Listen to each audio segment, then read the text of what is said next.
So here we are in the Chupacabra Forest. We're entering, we're walking around.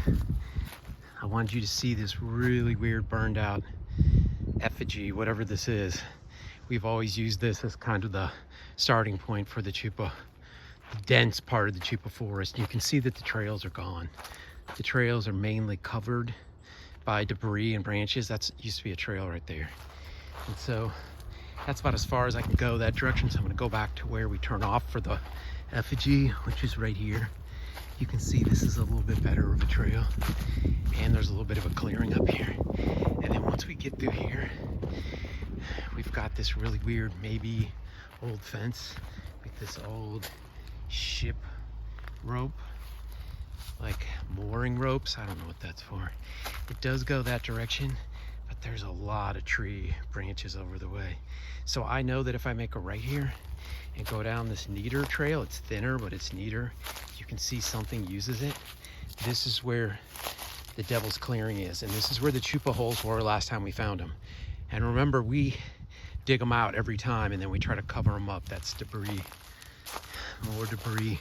So we cover up what Chupa holes we can to hide them, but we also dig them out. And every time we come back, there's more debris in them.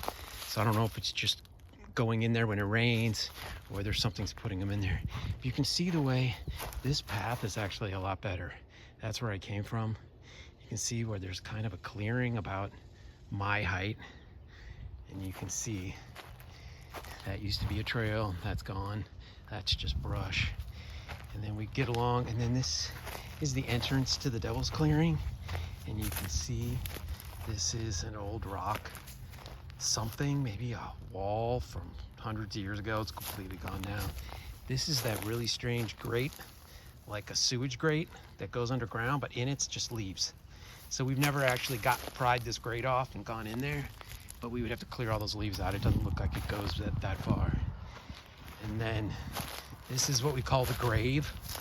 It's kind of hard to tell topographically from here, but this is the thing that's about the size of a human body. It's filled in with rocks and leaves, but it's an indent in the ground.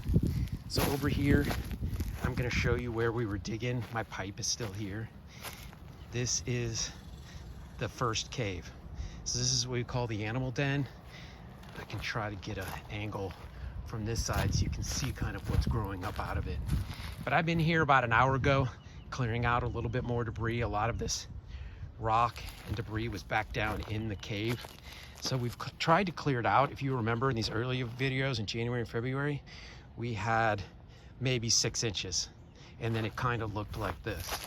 It started with this, you know, just debris. We pulled the debris out and we saw that the rock was chiseled away, and then it went down. And so now, last time we got it a little deeper, you can see there's more debris in there now. It gets really black, and those are just leaves and sticks that have gone in there. And there's actual log pieces that are affixed to the top and bottom. You can't get through them. So that's where we stopped digging because of that. You need a better angle. We've used some of these tools. Here's some of the tools we used to free up some of the logs. And then these are some of the piles of the white basalt or granite or whatever we pulled out of there. I could try to get you a better angle on it back here. You can see how big it is from a distance and how spooky it looks. And then when you walk up on it, you just see that it keeps going down farther and farther. And then you really can't see where it goes after that. But there's a lot of debris past that point, which would have to be taken out. So this is what, March, early spring.